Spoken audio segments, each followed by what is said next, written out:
صحابہ اکرام کی زندگی کا آپ مطالعہ کریں.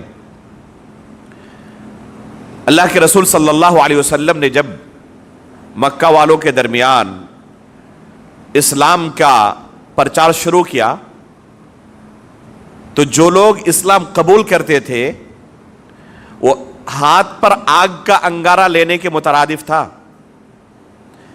اللہ کے رسول صلی اللہ علیہ وسلم کی دعوت پر لبیک کہنا اپنے جان کو جوخم ڈالنے کے مترادف تھا. وہ اپنی آنکھوں سے دیکھ رہے تھے کہ جو بھی اللہ کے رسول پر ایمان لاتا ہے ان کے ساتھ قوم کے لوگ کیا کرتے ہیں. جن لوگوں نے ایمان لایا قوم کے لوگوں نے انہیں ہر طریقے سے ستانا شروع کیا. جو بھی طریقے انہیں سمجھ میں آتے تھے کہ اس طریقے سے ہم انہیں دوبارہ اپنے دین کی طرف پھیر سکتے ہیں انہوں نے آزمایا، کوشش کی. سعد بن ابی وقاص رضی اللہ تعالی عنہ ان صحابہ اکرام میں سے ہے جنہوں نے سب سے پہلے رسول اللہ صلی اللہ علیہ وسلم کے اس دین پر ایمان لایا اور اللہ کے رسول کی دعوت پر لبیک کہا. یہ السابقون الاولون میں سے ہے، عشرہ مبشرہ بالجنہ میں سے ہے. جب انہوں نے اسلام قبول کر لیا تو ان کی والدہ بھوک ہڑتال پر بیٹھ گئی. جب تک یہ دین اسلام نہیں چھوڑو گے تب تک میں کچھ کھانے والی نہیں. آخر کون سا ایسا بیٹا ہوگا جس کو اپنی والدہ سے محبت نہیں ہوگی. وہ یہ سوچ رہی تھی کہ اس طریقے سے جب مجھے وہ بھوک سے تڑپتا ہوا دیکھے گا تو بیٹے کا دل پسیج جائے گا، نرم پڑ جائے گا اور بالآخر وہ یہ دین اسلام چھوڑ دے گا. کھانا پینا ترک کر دیا. ایک دن گزر گیا، دوسرا دن گزر گیا. سعد رضی اللہ تعالیٰ عنہ اپنی والدہ کو منانے کی کوشش کرتے رہے لیکن کسی صورت میں والدہ کھانے کے لیے تیار نہیں. تب سعد رضی اللہ تعالیٰ عنہ نے کہا کہ اماں جان، شاید آپ یہ سوچ رہی ہے کہ آپ کی اس طرح کی حرکت کی وجہ سے میں اپنے دین و ایمان سے کمپرومائز کرنے والا ہوں، یہ دین چھوڑ سکتا ہوں جو دین میں نے قبول کر لیا ہے. تو یہ آپ کی بہت بڑی غلط فہمی ہے. اس وجہ سے کہ آپ میری والدہ ہیں اور کھانا پینا چھوڑنے کی وجہ سے آپ کی جان جا سکتی ہے، میں دین اسلام سے دستبردار ہو جاؤں، یہ کبھی نہیں ہو سکتا. یہ تو بس ایک جان ہے آپ کی.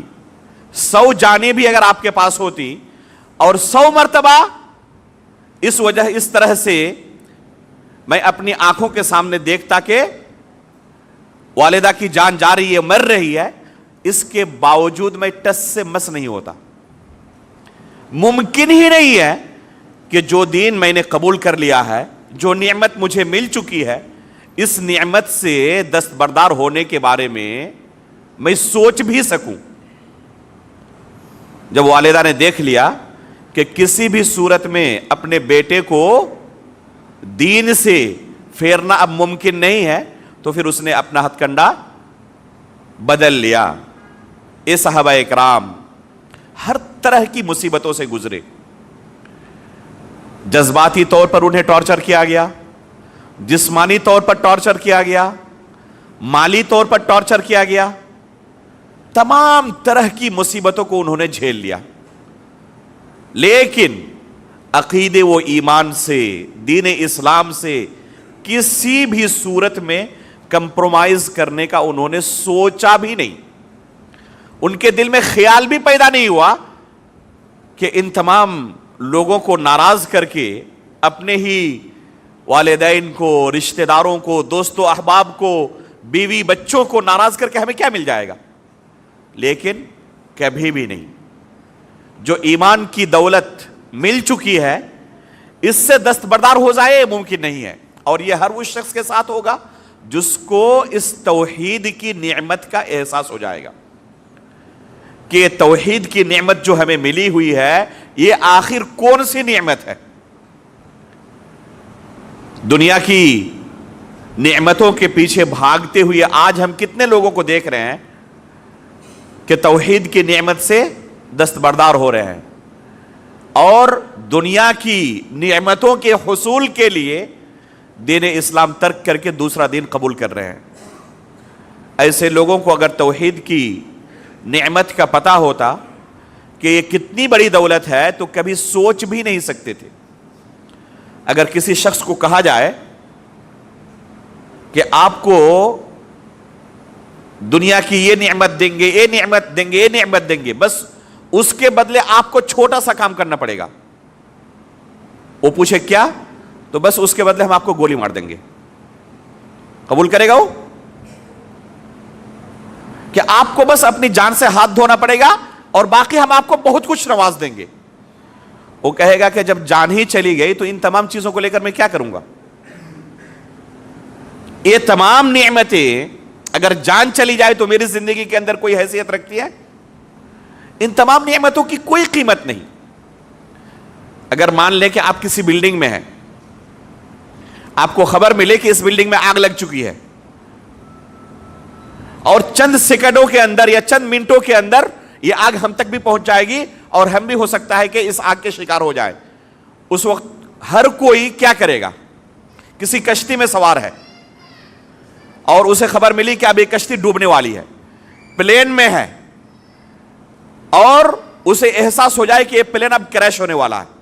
ابھی ہوا احمد آباد کے اندر، آپ نے دیکھا جتنے لوگ تھے سب کے سب مارے گئے سوائے ایک بندے کے.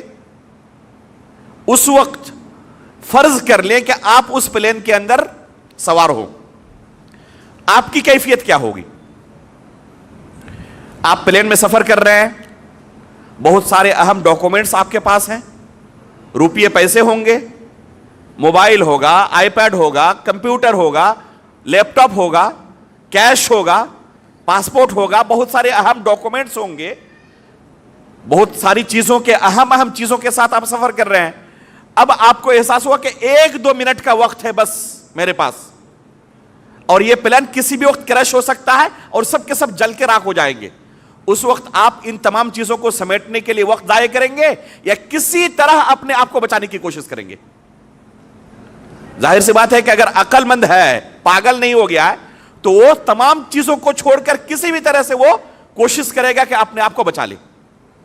یہ تمام چیزیں دوبارہ حاصل ہو سکتی ہیں، لیکن جان ہی اگر چلی گئی اور یہ تمام چیزیں ہم بچا بھی لیے تو ان چیزوں کی کوئی حیثیت رہے گی ہمارے پاس؟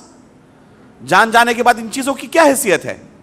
اس لیے ہر کوئی کیا کرے گا؟ ایسے موقع پر پہلی کوشش ہوگی اپنے آپ کو کسی طرح بچا لیں، اس کے علاوہ اس کے پاس کچھ نہیں دکھائی دے گا. میرے بھائیوں، توحید کی نعمت اس سے کہیں زیادہ ہے. اگر ہمارے پاس دنیا میں کوئی مصیبت آئے، یہاں تک کہ جان بھی چلی جائے، تو اس کو تو برداشت کیا جا سکتا ہے، لیکن توحید سے دستبردار ہونا، اس خسارے کو برداشت نہیں کیا جا سکتا. ایک دن ہمیں مرنا ہی ہے یا نہیں ہے؟ کوئی شخص اپنے آپ کو موت سے بچا سکتا ہے؟ ممکن ہے کہ موت سے اپنے آپ کو ہم بچا لیں؟ کچھ لوگوں نے کوشش بھی کی اس دنیا میں، کچھ لوگوں نے کوشش بھی کی کہ ہمیں نہیں مرنا ہے. آخری بندہ جس کے بارے میں بہت زیادہ مشہور ہوا اسٹیفن ہاکنگ تھے.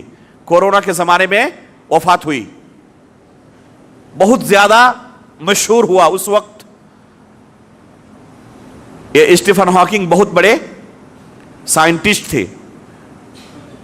بہت پہلے ڈاکٹروں نے ان کو کہہ دیا تھا کہ چند مہینے کی بس آپ کی زندگی ہے، آپ کا پورا جسم کیا ہو رہا ہے؟ آہستہ آہستہ ڈیمیج ہو رہا ہے، ختم ہو رہا ہے، اور چند مہینوں کے اندر وفات ہو جائے گی.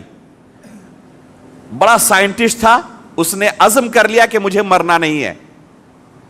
چنانچہ ایک ایسا کمپیوٹر تیار کیا، جنہوں نے بھی اس کی تصویر دیکھی ہوگی، آپ گوگل کریں اسٹیفن ہاکنگ لکھیں، اس کی جو تصویر آپ کو ملے گی، آپ دیکھیں گے کہ اس کے سامنے وہ کرسی پر بیٹھا ہوا ہے اور اس کے سامنے ایک اسکرین ہے.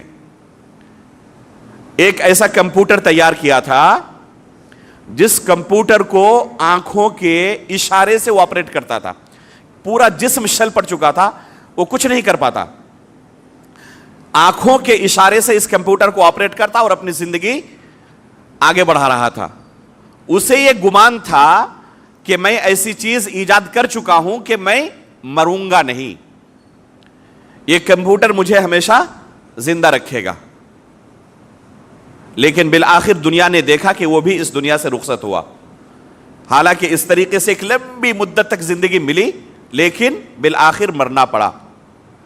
بہت لوگوں نے کوشش کر لی کہ اس دنیا میں ہمیشہ رہیں، لیکن اللہ رب العالمین کا یہ نظام ہے، اس کی سنت ہے کہ یہاں پر ہمیشہ کوئی نہیں رہ سکتا، اس دنیا سے اسے جانا پڑے گا. تو مرنا تو ہے ہی، اب اس کے بعد کی جو زندگی ہے وہ کبھی ختم نہیں ہونے والی ہے.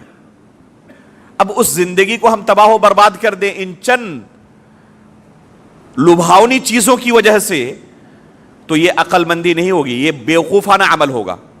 جیسے کوئی شخص اپنی زندگی بچانے کے لیے ان تمام چیزوں کو سمیٹتا رہے، ان چیزوں کو تو کسی طرح بچا لیا لیکن اس کی جان چلی گئی، تو لوگ کہیں گے بڑا بیوقوف تھا، ان چیزوں کو سمیٹنے کے چکر میں اپنا جان گنوا بیٹھا. دنیا کے اندر کوئی بھی آپ کام نقصان سے اپنے آپ کو بچانے کے لیے جو کرتے ہیں، ان نقصانات میں سب سے بڑا نقصان آپ کو کیا ہو سکتا ہے؟ جیسے آپ کھانا پینا روزانہ کھاتے ہیں، کھانا پینا نہیں چھوڑتے، کیوں؟ بیمار پڑ جائیں گے. صبح سے شام تک ڈیوٹی کرتے رہتے ہیں، اگر نہیں کمائیں گے تو کھائیں گے کیا؟ آپ جیسے بیمار پڑتے ہیں فوراً علاج کرتے ہیں کیونکہ اس سے جان جا سکتی ہے. روزانہ سوتے ہیں کس لیے؟ تاکہ بیمار نہ پڑ جائیں. تو جن مصیبتوں سے اپنے آپ کو بچانے کے لیے سب کچھ کرتے ہیں، ان تمام چیزوں کے نہ کرنے سے آپ کو کون سی مصیبت آ سکتی ہے؟ زیادہ سے زیادہ یہ ہوگا کہ آپ کی جان چلی جائے گی، اس سے بڑی مصیبت تو نہیں ہو سکتی نا. لیکن اگر آخرت میں جنت نہ ملے، جہنم جانا پڑے، تو یہ مصیبت برداشت کی جا سکتی ہے؟ توحید سے دستبردار ہونا، ایمان اور عقیدے سے دستبردار ہونا، اس سے کمپرومائز کر لینے کا مطلب آپ سمجھ رہے ہیں؟